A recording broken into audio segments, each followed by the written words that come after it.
Kūrybotyra.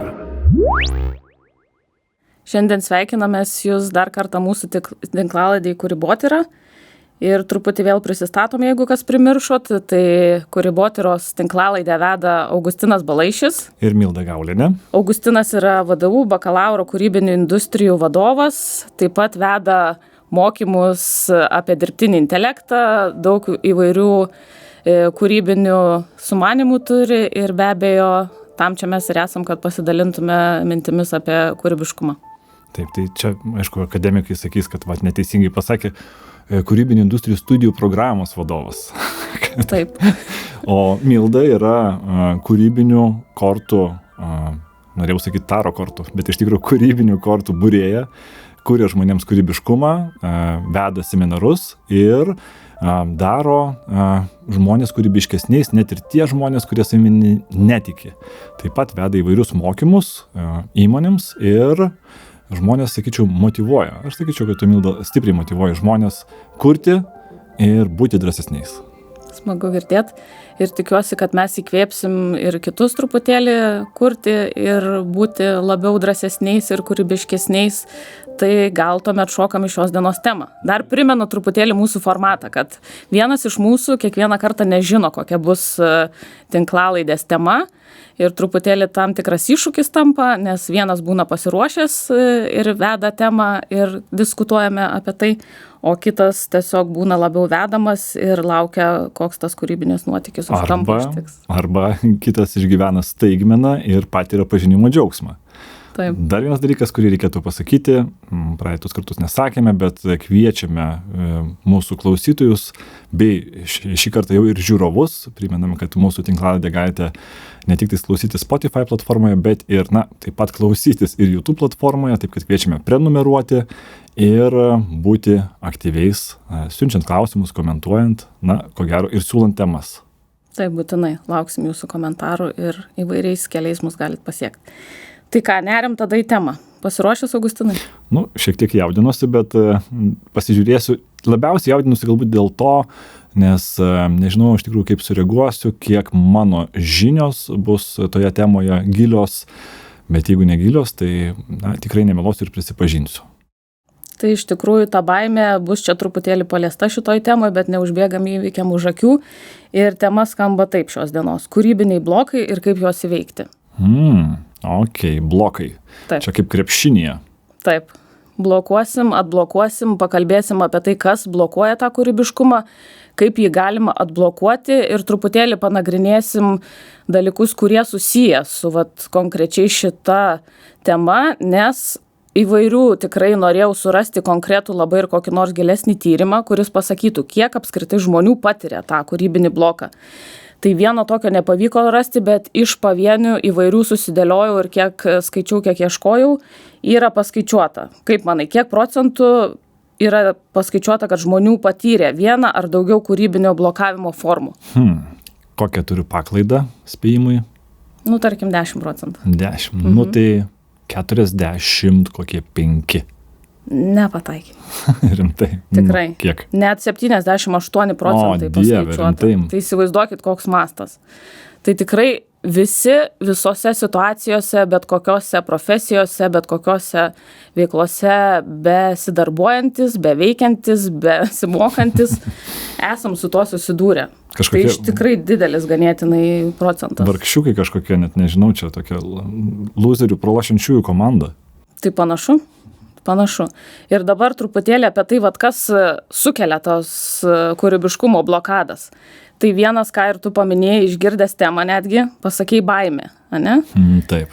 Tai baimė suklysti ir būti sukritikuotam. Iš tikrųjų yra vienas iš kūrybiškumo blokų. Kaip tau skamba toks? Ar rezonuoja? Šiaip labai iš tikrųjų rezonuoja ir ypatingai ir kūrybinių industrijų studijų programoje ir su pirmo kurso studentais ir su vyresnių kursų studentais, kada kalbuosi skirtingose fakultetuose. Tai tas klausimas nebūtinai mano yra klausimas, bet ir patys studentai klausia, kada dingsta tas dalykas. Nes kada mes žiūrime į kuriančius žmonės, kuriančius vaikus, tai atsimenu kažkokį lygtais Jungtinių Amerikos valstijų lygtais NASA atliktą tyrimą suskaitęs, kad žmonės kūrybiškiausi yra iki 8, maks 11 metų. Tai tas iš tiesų labai gąsdina ir galvoju, kas iš tiesų vyksta tokiu atveju, kada iš tikrųjų ne tik tais pagalvoju, kaip taip nutinka, kad mes tampame nebekūrybiškais, ką tai reiškia iš vis, kur jisai dingsta, kur mes jį išbarstome, kas nutinka. O tau nebuvo taip, kad vaikystėje pieši saulę mėlyną ir sako, ne, saulė negali būti mėlyna? Yra buvę, žinok, dar kitaip. Dėl tos saulės spalvos ne, bet esu gavęs kažkada iš dailės, vidurinėje mokykloje iš dailės pamokos 6 už tikrai gerą piešinį, kur kažkada atsimenu, mama ten darė valgyti, aš ant stalo pasidėjęs piešiau tą piešinį, ten sėdi meška prie obels, kiškis, abudu valgo obuolius. Obelis irgi galima, meška gal ir gali pagraužti obelį, bet ir krenta obuolys kiškiui ant galvos, jau tuoj nukris tokia akimirka. Ir gavau 6. Ir buvo komentaras parašytas, kad prašome nekopijuoti. Ir aš galvoju, what? Ir mamai sakau, žiūrėk, kas čia buvo, gal tu gali kažką parašyti ir panašiai. Ir aš jau bandžiau aiškintis ir pasakė, kad aš čia kopijavau ir nesvarbu, ir mamos raštelis čia nepadės. Tai man toks buvo pirmas ženklas, kad aš tikrai nuoširdžiai piešiau, sugalvojau to labiau, kad komiksus paišydavau. Ir galvojau, kas čia ir tada pradėjau abejoti, iš tikrųjų, abejoti suaugusiųjų, nežinau, tuo metu, aišku, nesupratau to žodžio. Kompetencija. Taip, ne kompetencija, bet iš tikrųjų tokiais tuo tikrumu, nes man atrodo, kad suaugęs žmogus yra protingas. Būdamas vaikas galvojau, kad visi suaugę yra protingi. Ir net ir kokį nors matematikos uždavinį negalėdamas išspręsti, aš prašydavau pagalbos ir kai kurie suaugusieji sakydavo, aš nesuprantu, galvoju, kaip taip gali būti suaugęs.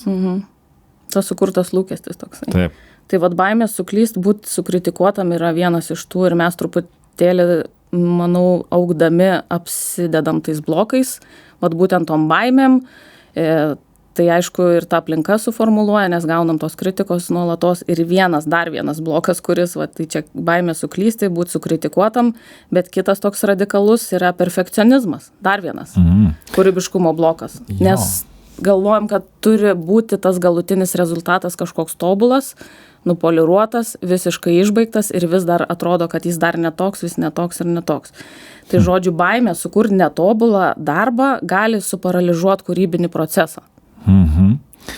Žinok, esu kažkokį psichologų straipsnį skaitęs, kad iš tikrųjų perfekcionizmas tai yra iš esmės tėvų iškeltų aukštų lūkesčių šalutinis poveikis vaiką beauklėjant ir man iš tikrųjų tada tą straipsnį paskaičius, aš supratau, man taip tiesiog dašuto, kad daugelis žmonių iš tikrųjų jie didžiuojasi, kai jų paklausia ir sako, aš perfekcionistas arba aš perfekcionistė. Iš tikrųjų tai nieko gero ir čia nėra ko didžiuotis ir gal tu turi ką šitą temą pasakyti. Taip, čia iš tikrųjų tas perfekcionizmas truputėlį vienu laikotarpiu lyg tai buvo išaukštinamas, kad visi turi būti tokie tobuli, viską pabaigti ir stengtis galutinį tik tai visiškai puikiai atliktą rezultatą pristatyti, nes neva tai klaidos kažkokios yra gėdingos. Taip. Bet dabar po truputėlį aš visai džiaugiuosi, kad tas požiūris keičiasi, nes klaida tampa galimybė. Be abejo, tas klaidos faktorius turi irgi tam tikrų kraštutinumų ir klaidai nelygi, bet turiu omeny, kad mes iš tų klaidų ir išmokstam ir tobulinam vis tos procesus. Tai kartais tiesiog reikia pasimėgau tuo procesu, klyst, vėl atras kažką iš naujo, bet nebūtinai tas visiškai nupoliruotas galutinis rezultatas yra pats geriausias, nes jisai net nebūtinai išvys dienos šviesą, nes mes visada galvosim, kad dar netobula ir nieko tiesiog nepadarysim. Visiškai sutinku ir dar sakyčiau, kad netgi žinai, ta klaida, kaip tu sakai, atveria galimybės. Čia yra keli aspektai, aš netgi sakyčiau, yra kultūrinis aspektas, taip kaip yra vakarų kultūroje, Lietuva yra vakarų kultūros šalis, kaip yra auklėjami vaikai, kaip formuojamas tas požiūris. Viena didžiausių nesąmonė iš tikrųjų tai yra, tarkime, darželyje vaikai dalyvauja kokiam nors šokių konkurse ir visi laimi pirmą vietą. Taip. Suaugusieji negeresni, jie bėga maratoną ir visi gauna tą iš fanieros, išfrezuotą, išpjaustytą medalį. Ir toksai, vat, visi geri, visi teisūs, visi verti to apdovanojimo. Ir tas pats, kaip ir tu sakei, tas iš karto rašymas išvaraštį, iš karto daryk teisingai, cituok teisingai, ten APA 6, Čikagos stilius, net ir baigiamosiuose ar kursiniuose darbuose tą patį irgi iš kolegų kartais matau, kada ten reikalavimai ir studentų irgi neteisybė, bet evoliuciškai žiūrint, mūsų čia nebūtų, jeigu nebūtų klaidos. Tai irgi yra labai įdomu ir dabar tiksliai nepamenu, bet yra netgi ir tos vienos seniausių dalelių kosmose, kuri irgi, nuo kurios yra spėjama, kad irgi daug dalykų išsivystė. Tai jo, mes irgi esam evoliucijos dalis ir evoliucijoje klaida turi labai, sakyčiau, didelį, tokį, kaip sakyti, vaidmenį. Taip, bet lengva čia šnekėti, ar ne, apie tas klaidas, o tu pasakyk žmogui su kostiumu, kad, žinai, tu nori kažką išmokti, tau reikia suklyst. Tai vėl sukelia tą tokį kažkokį baimės spazmą, nes... O taip. Ką kiti pagalvos? Nepatogu, labai nepatogu. Ką kiti pagalvos, kaip aš atrodau kitokise, nenoriu pasirodyti asilu. Žiūrėk, ką kalbi. Ne, tai iš kur reikia žiūrėti, tugi negali tenai, kaip sakant, iškėlęs rankas, ten užsirašęs kokią nors nesąmonę su transparantu vaikščioti po kiemą ir šūkauti. Tai tie vaidmenys, socialiniai vaidmenys taip, jie egzistuoja, bet iš esmės kalbant apie kūrybiškumą arba atsiradus progai būti kūrybiškam, kai kuriems žmonėms tikrai užtrunka tą dalyką, tą barjerą perlipti. Taip. Ir dabar ir organizacijos, labai daug organizacijų pripažįsta, kad kūrybiškumo blokų įtaka labai svarbi produktyvumui ir inovacijom ir įvairios įmonės ieško tų būdų, kaip padėti savo darbuotojams įveikti šitas kliūtis, nes tai tiesiogiai veikia ir tų įmonių konkurencingumą. Tai kaip manai, kokie dar yra tie blokai, kurie gali riboti tą kūrybinį? Na, tai be to populiariojo writer's block, vadinamo rašytojo bloko, arba kiti sako baltojo popieriaus, kažkaip ten jie pavadina, negirdėjai, ne kažkaip. Yra balto popieriaus, tiesiog baimė. Baimė, taip, kada tu atsisėdi ir žiūri baltą popieriaus lapą ir kas dabar. Tai šitas dalykas, aišku, yra ir tų technikų, metodikų, tai gal kaip prioritėsim link laidos pabaigos irgi pasidalinsiu vieną metodiką, kuri tikrai padeda kovoti su to writer's bloku, su rašytojų bloku, balto popieriaus, sakykime, baime, bet ko gero patyčios yra dar viena priežastis ir ko gero tai irgi lemia, kad mes bijome arba iš mūsų pasityčioja ir mes suprantame, kad to daugiau nebenorime patirti. Bandėme šokti, kažkas pasijuokė, sako, tu keturkojus ir tu nebešoki. Bandai piešti, sako, ką čia pieši, tai arklį, eik, tu rimtai, durnas tu, čia arklį pieši, čia tikrai tai nepanašu ir tada, aš tada nebepiešiu, ko dar nedarysiu ir taip toliau po to, nežinau, gal žmonės nueina kokį nors pasimatymą, ten nelabai pasiseka ir tada galvoja, tada, netgi ta problema iš tikrųjų ir Amerikoje dabar didžiulė yra tokia, nežinau, auga didžiulis kiekis asocialių, taip drįsčiau teikti, pavadinti žmonių, kurie nemoka užmegzti socialinio ryšio ir jie bijo suklysti. Tai čia yra tokia iš pastarų kelių savaičių, kada skaičiau irgi domėjosi būtent apie būtent tą sociumą ir visuomenės didelės problemas, tai Amerikoje yra tokia viena didesnių šiandien problemų, reiškia ryšių užmezgimas ir gebėjimas juos išlaikyti. Tai aš čia manau dar susiję ir su dar vienu bloku, apie kurį noriu trumpai užsiminti, su informacijos pertekliu ir blaškymusi. O, taip. Mes nuolat esam pertraukinėjami įvairių aplinkos dirgiklių. Taip. Ir šiuolaikinis pasaulis ištisai verčia mus kažkur reaguoti, būti prisijungus, būti nuolat įvykių epicentre. Ir šitas tikrai trukdo susikaupti ir generuoti originalias idėjas. Nors yra tam tikrų išimčių, apie jas pakalbėsim kitą kartą, bet truputėlį be abejo tas informacijos perteklius ir blaškymasis jau tampa tikrai tokia kaip problema. Ar esi patyręs šitą jausmą, ar tau kaip tik padeda susikoncentruoti didesnis chaosas aplinkoje? Aš nevaidinsiu čia kažkokio tai, herojaus riterio su kažkokiais tai atspariais šarvais, būtent tam triukšmui, noizui vadinamam. Iš tiesų prisimenu, kaip tik vienam, gavau tokį palinkėjimą Kalėdų, naujų metų metu. Ir man vienas kolega palinkėjo, sako, linkiu tau lėto laiko. Ir galvoju, kas čia per palinkėjimas, tokia pirma mintis, galvoju, kažkas čia, ar nusišneka taip, arba aš gal nesuprantu taip, galvoju mintise. Bet po to, kai pagalvoju, iš tikrųjų, tas lėtumas, kartais sustojimas, ekranų laiko atsisakymas yra šiaip irgi baisios statistikos, kiek mes laiko praleidžiame žiūrėdami į vienokį ir kitokį ekraną. Čia šiaip aš sakyčiau, esam jau ekranžmogių karta. Ir tas dėmesio koncentracija labai labai sudėtinga. Ir kartais pagalvoju, kad tikrai norisi ne tik tais pavargstu nuo tos informacijos, bet nuo ir netgi man kažkada ir brolis pasakė, sako, ar tu pastebėjai, kad, sakiau, kaip mus vargina tas dalykas, kada tu ne tik tais pasiimi kažkokią naują platformą, bet turi ją ir išmokti ir perprasti, kaip ją valdyti, tą turinio valdymo sistemą. Ir zulys kyla iš karto tam tikras. Iš karto, nes čia, buvai pripratęs, čia buvo kažkur mygtukas kairiai viršui, dabar čia perkeliai dešinę per vidurį, ikonėlė kitokia ir prie tų visų baimių ir tų nuovargių aš netgi ir to viso triukšmo dar pridėčiau irgi, kaip yra Maslow piramidė, tai sakė, dar atsiranda tokia, dar vienas lygmuo, tai yra baimė, kad neišsikrautų baterija. Tai čia į piramidės apačioje ir viršui.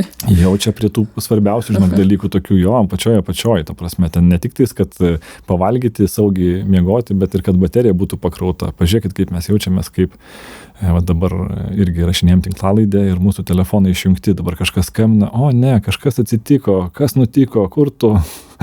Taip, ten yra kažkoks, man atrodo, net terminas, kuris šitą baimę įvardina, tik dabar neatsiminsiu pavadinimo.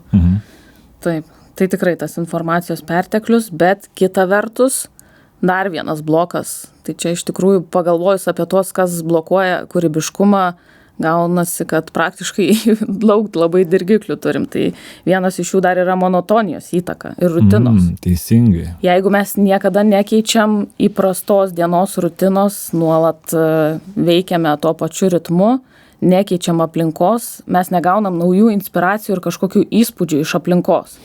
Nes aplinka tai labai stiprus faktorius tam kūrybiškumui vystytis ir plėtotis ir naujom tom galimybėm rastis. Tai ilgalaikis darbas toje pačioje aplinkoje su tais pačiais uždaviniais gali slopinti naujų perspektyvų atsiradimą. Mes truputėlį tampam tokiais robotukais. Nuolat kartojam tą patį veiksmą ir tai tampa įpročiu, bet tuo pačiu tai nesukelia naujų kažkokių kibirkščių kūrybinių.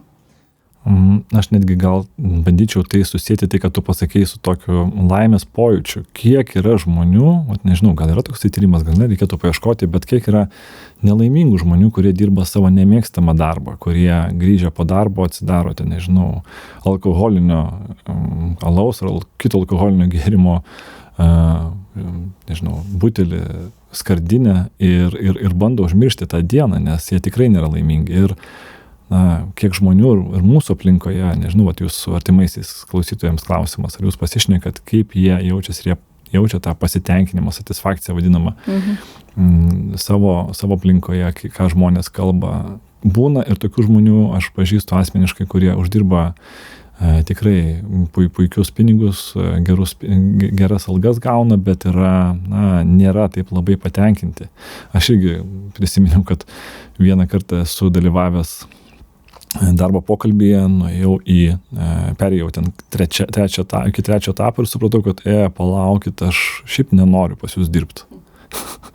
Nenoriu, nes aš žinau, kas manęs laukia ir tas gyvenimo džiaugsmas, iš tikrųjų jaučiuosi tam tikrą prasme irgi tikrai labai laimingas. Čia nėra jokių prasmų, tiesiog esu labai patenkintas savo veiklomis, kurių tikrai turiu ne vieną ir universitetas tikrai nėra viena veikla, skaičiau kažkada, turiu 8 veiklas skirtingas ir labai skirtingas ir viena iš tų veiklų yra ir mūsų tinklalaidė ir tas irgi duoda tikrai didžiulę laimę ir skatina tą kūrybiškumą ir netgi pastebiu, kad tos skirtingos veiklos mane suveda su skirtingais žmonėmis, provokuoja įvairias diskusijas. Ir praturtina. Ir duoda taip skirtingas patirtis. Tai čia iš tikrųjų net gali būti tokia rekomendacija, net jeigu ir dirbat nemėgstamą darbą, kuris, tarkim, tampa rutina ir monotonija, tiesiog susirasti papildomų užklasinių podarbinių laisvalaikio veiklų, jos gali tapti puikia atsvara tai rutinai. Puikus patarimas. Taip. Tai gerai, tai apžvelgiam truputėlį, kas čia sukelia tos blokus kūrybinius. Tai kaip ir sakėm, baimė, perfekcionizmas, tas nuolatinis pertraukinėjimas iš šiuolaikinės aplinkos ir greičio viso gyvenimo ir dar ta rutina. Ir dabar truputėlį norisi pakalbėti, kad čia nenueitume į tokį pesimistinę gaidelę, kaip visą tą galim įveikti ir atblokuoti tuos visus kūrybinius blokus. Taip.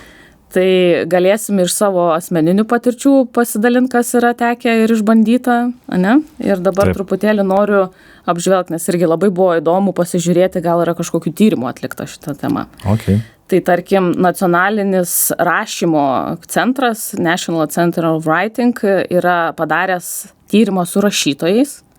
Ir šis tyrimas parodė, kad tie rašytojai, kurie rašė reguliariai, net ir būdami tame kūrybinėme bloke, demonstravo aukštesnį kūrybiškumo lygį ir sugeneravo daugiau naujų idėjų. Ir čia šitam netgi pritarė kai kurie iš rašytojų, jau esamų žinomų, tarkim, Chuck Close, jisai sakė, kad įkvėpimas yra tik mėgėjams, kiti tiesiog ateina ir dirba. Tai kaip tu manai, ar yra tau pasiteisinęs irgi toksai, vieni laukia tiesiog tos mūzos, kada ateis ir pradeda rašyti, o kiti nuolatos dirba, net ir būdami, tarkim, įvairiose, net ir netokiose smagiose ir pakylėtose būsenose, ir tai jam vis tiek galiausiai sugeneruoja tų kūrybinių idėjų. Kaip tau šitas skamba? Taip, visiškai pritarčiau, kažkada buvau įsiprašęs į konsultaciją pas rašytoją Sandrą Bernotaitę ir kaip tik klausiau, kaip kovoti būtent su to balto popieriaus baime, kada niekas nevyksta, kada tu turi rašyti, tai jinai irgi lygiai tą patį pasakė, sako, žinok, tu atrodo, kad taip yra, bet čia tiesiog tau smegenis taip sako, reikia imti ir rašyti ir prisiversti rašyti ir nesvarbu, kiek tu parašai, 2, 3, 5 puslapius, reikia kažkokią užsibrėžti ribą ir užsibrėžus tam tikrą ribą vis tiek kažką naudingo parašysi, galima bus išmesti tam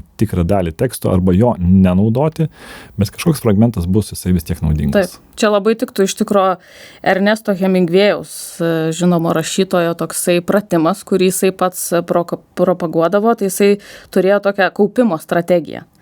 Jisai dienos pabaigoje visą laiką rašydamas palikdavo vieną nebaigtą sakinį. Geras. Ir jam kitą dieną būdavo daug lengviau pradėti nuo sakinio vidurio, negu tiesiog vėl sėsti ir galvoti, ką čia iš naujo man reikia parašyti. Tai tokia strategija net galima visai pasinaudoti ir patiem. Nepabaigti ir nepadėti taško ir pratęsti tiesiog toliau nuo vidurio. Aš darau gal kiek kitaip, aš pasirašau kai kurias mintis, kurias galėčiau įvykdyti rytoj. Ne tai, kad darbų sąrašą, bet prie kažkokio tai projekto vykdant pasirašau tam tikras mintis, kad ir nepamirščiau to pačiu ir kad tai būtų tokia, kaip ir nuoroda į ką galima dar nuveikti arba kur dar tą projektą arba kažkokią tai mintį pratęsti arba pagilinti.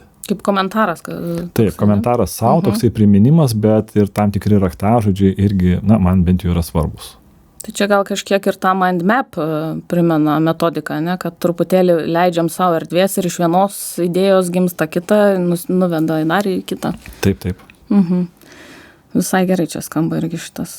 Tai dar vienas tyrimas, tai čia toks truputėlį, kad nestabdyt, just do it, žodžiu, ateina tos mūzos, pribėga kažkada. Dar vienas iš tikrųjų tyrimas, Opezo ir Schwartz, čia atliktas yra 2014 metais. Tai atliktas parodė, kad, žodžiu, produktyvumą tą kūrybinį didina net 60% vidutiniškai, tai vaikščiojimas. Taip. Ir įdomiausia tas, kad, žinom, kad tikrai judėjimas, sportas, visa kita prisideda prie šito, bet man įdomi dalis ta, kad nebūtinai tik lauke vaikščiojimas. Ir patalpoje jisai taip pat lygiaverčiai sukelia tą net 60% kūrybinio potencialo padidinimą. Turiu draugą, bičiulį, kuris yra pakuočių dizaineris, reiktų sakyti, kūrybos vadovas, vadovauja įmoniai ir netgi kažkada su juo kalbėjom, tai jisai paminėjo, kad netgi šuo, kurį jie šeimoje turi, jam padeda irgi būti kūrybiškesniu, nes reikia išvesti šunį pasivaikščioti. Taip.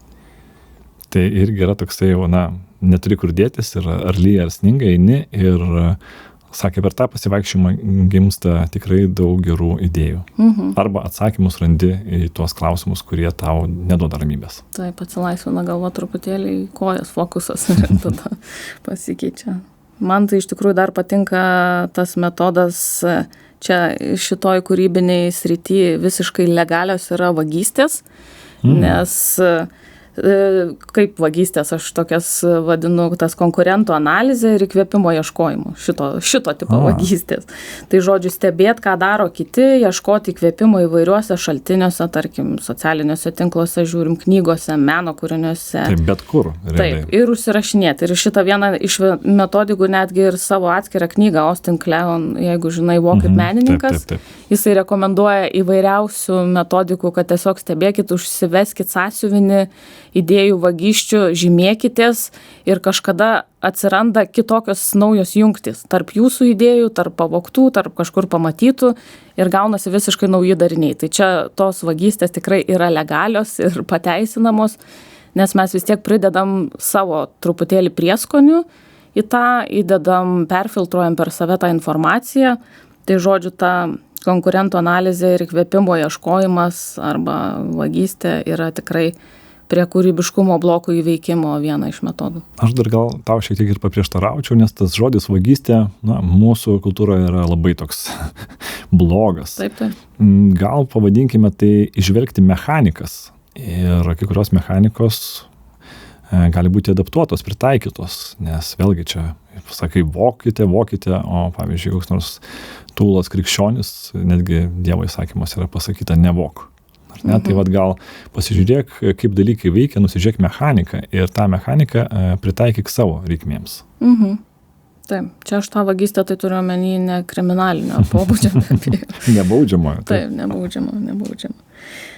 Dar vienas, koks manai iš tų pratimų galėtų padėti įveikti blokus ne iš metodikų, bet tiesiog iš kažkokių gyvenimo rutinos, aplinkos pakeitimas mes jau kalbėjom. Labai geras dalykas yra susipažinti su žmonėmis, kurie yra ne iš tavo rato. Čia tas pasakymas, pasakyk, kas tavo draugai, aš pasakysiu, kas tu. Tai noriu irgi pasidalinti savo patirtimi, kad žmonės praturtina. Ir ypatingai tie diskusijos, pokalbiai, susitikimai, jeigu, pavyzdžiui, irgi kas nors pakviečia į baidarių žygį draugų, tikrai nesėskite su savo pažįstamais, susipažinkit su kitais. Žinau, kad yra sudėtinga, kad gali būti sudėtinga, bet tikrai taip galima susirasti ir naujų draugų, ir diskusijų, ir minčių, ir idėjų, įžvalgų, labai daug ko galima susirinkti. Taip, šitą labai palaikau. Ir iš tikrųjų tas lankymasis netgi renginiuose arba veiklose, kur lyg tai ir ne jūsų skonio, ne jūsų tipo, bet tiesiog kartais verta nueiti ten, kur niekada negalvojat, kad atsidurtumėt, bet tiesiog labai sveika pamatyti iš kito burbulo žmonių, veiklų ir tas irgi truputėlį praturtina. Taip, parodos aplankymas kažkokios, tarkim, visiškai nesidomėte kokią nors tekstilės parodą, nueikit ir pažiūrėkit, pagalvokit, ką pamatėt, ką išsinešate iš to, tai irgi duoda labai daug. Eiti filmą žiūrėti visiškai neskaičius anonso, nežinant apie ką, nusipirkti tiesiog, paprašyti, kad bilietų pardavėjas išrinktų jums filmą. Būtent. Tiesiog truputėlį leis savo staigmeną. Ir truputėlį dar vienas iš keistesnių, čia kur tikrai ne kiekvienas naudojam savo kasdienybėje, bet labai tokią smagią knygą skaitau apie dienos ritualai, kaip menininkai dirba. Tai tarkim, rašytojas Friedrichas Šileris savo darbo kambarį starčių prisikraudavo pūvančių obuolių ir jam uosdamas tą obuolių irimo kvapą, jisai tiesiog gaudavo akstiną rašyti. Tai kodėl nepasinaudojus, gal kažkam irgi praver šitas? Man tai tikrai ne. Bet taip, tokie, tas damoklo principas, kada tu žinai, kad jau artėja deadline'as ir taip toliau, tas kvapas gali paskatinti, ar ne? Reikia, čia, aš sakyčiau, yra apie pažinimas apie save. Jeigu apie tokias kūrybinės metodikas, kurios, tarkim, man padeda, arba, aš turiu meno vadovo patirties, tai labai padėdavo irgi moodboardo darimas, angliškas toksai žodis, lietuviškai neišverstim, čia kaip nuotaikos, kas čia lenta, nesiverčia tokie dalykai, bet tai yra tikrai labai daug ir internete, tiesiog moodboard tool galite įvesti, pasižiūrėti ir ten galite visą susikelti savo, tarkime, ir vizualiką, ir spalvas, ir nuorodas, ir tekstus, į grojaraščius, į savo mėgstamą muziką ir tą savo tokį neartikuliuotą idėjinį debesį po to galima tikrai sudėlioti į tam tikras kategorijas ir išgryninti. Tai tas irgi, sakyčiau, yra dovana, tai mes net ir su leidybos studentais mokinamės, kaip savo tą mintį perteikti. Taip. Tikrai gerų čia patarimų pasidalino, man atrodo, ir patys prisitaikysim savo, nes aš irgi naujų išgirdau iš tavęs. Ir tada turbūt į tinklalaidės pabaigą galim parekomenduoti po vieną, kaip mes esam sutarę kažkokią. Aš jau parekomendavau. Mes, man atrodo, čia net ne vieną pasakėm. Tai mano dar pabaigai būtų toks pasiūlymas išbandyti metodiką ryto puslapį. Ryto puslapiai yra metodika tokia, kad tiesiog pabudus ryte, esant dar tokio apsnudimo būsenoj, sėst prie balto popieriaus lapo ir leist savo sąmonės srauto formą tiesiog rašyti. Negalvokit jokios temos, negalvokit jokio pavadinimo, jokio siužeto, tiesiog rašykit. Ir pati esu išbandžius šitą metodiką, pradžiai atrodo tikrai labai keistai, ką aš čia dabar turėčiau rašyti ir kokia čia tema turėtų būti.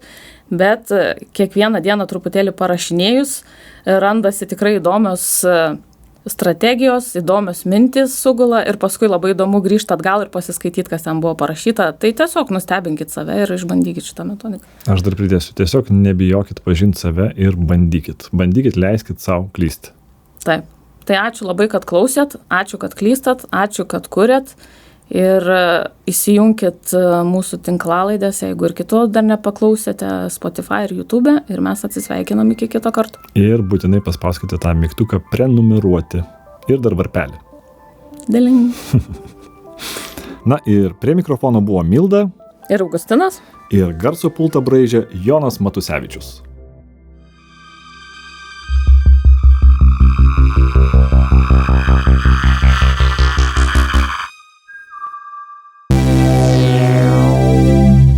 Kūrybotyra.